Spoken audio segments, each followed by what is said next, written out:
ഞാനൊരു സംഭവം പറയാം. നിങ്ങൾ അത്യാവശ്യം ക്രിക്കറ്റ് ഫോളോ ചെയ്യുന്ന ഒരാളാണെങ്കിൽ നിങ്ങൾക്കത് റിലേറ്റ് ചെയ്യാൻ പറ്റും എന്ന് ഞാൻ കരുതുന്നു. ഞാൻ നിങ്ങളോട് സംസാരിക്കാൻ പോകുന്ന ഈ വർഷത്തെ IPL-ന്റെ ക്വാളിഫയർ 1 RCB വേഴ്സസ് GT മാച്ചിനെ പറ്റിയിട്ടും എലിമിനേറ്റർ രാജസ്ഥാൻ വേഴ്സസ് ഹൈദരാബാദ് മാച്ചിനെ പറ്റിയിട്ടാണ്.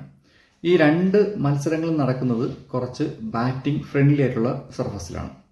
താരതമ്യേന അത്ര വലിയ ഗ്രൗണ്ടൊന്നും അല്ല. ഇന്ത്യയിലെ സാധാരണ നോർമൽ ബൗണ്ടറി ഒക്കെയുള്ള സാധാരണ ഗ്രൗണ്ട്. ബാറ്റിംഗ് സപ്പോർട്ട് ചെയ്യുന്ന പിച്ച്. സെക്കൻഡ് ഹാഫിൽ മഞ്ഞ് വീഴ്ച കാരണം ബൗളിംഗ് കുറച്ച് ബുദ്ധിമുട്ടായിരിക്കും. നോർമലി ക്രിക്കറ്റ് ഫോളോ ചെയ്യുന്ന ഒരാൾക്കറിയാം, ടോസ് കിട്ടുന്ന ടീം ഫസ്റ്റ് ബൗളിംഗ് ചൂസ് ചെയ്യാനായിരിക്കും താല്പര്യം കാണിക്കുക. സെക്കൻഡ് ബാറ്റിംഗ് കുറച്ചും കൂടി ഈസി ആയിരിക്കും, എത്ര സ്കോർ അടിച്ചെടുത്താലും അത് ചേസ് ചെയ്യാമെന്ന് കരുതിയിട്ട്. പക്ഷേ നിങ്ങൾ ഈ IPL-ന്റെ ക്വാളിഫയറും എലിമിനേറ്ററും നോക്ക്. ആദ്യം ടോസ് കിട്ടുന്ന ടീം ബൗളിംഗ് എടുക്കുന്നു, ഓപ്പോസിറ്റ് ടീം ബാറ്റ് ചെയ്യേണ്ടി വരുന്നു. പക്ഷെ അവർ ശക്തമായിട്ടൊരു സ്കോർ 240 മുകളിലും 250 മുകളിലും ഒക്കെയുള്ള സ്കോർ എടുത്തു വയ്ക്കുന്നു. അത് ചേസ് ചെയ്യാനായിട്ട് ടോസ് കിട്ടിയ ടീം ബുദ്ധിമുട്ടുന്നു.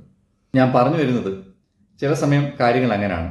ലൈഫിലാണെങ്കിലും ക്രിക്കറ്റിലാണെങ്കിലും കൺവെൻഷനലി ഫോളോ ചെയ്ത് വരുന്ന കാര്യങ്ങളെല്ലാം എപ്പോഴും നല്ല റിസൾട്ട് തരണമെന്നില്ല. കഠിനാധ്വാനം ഉണ്ടെങ്കിൽ നമുക്ക് ജയം നേടിയെടുക്കാൻ തന്നെ സാധിക്കും.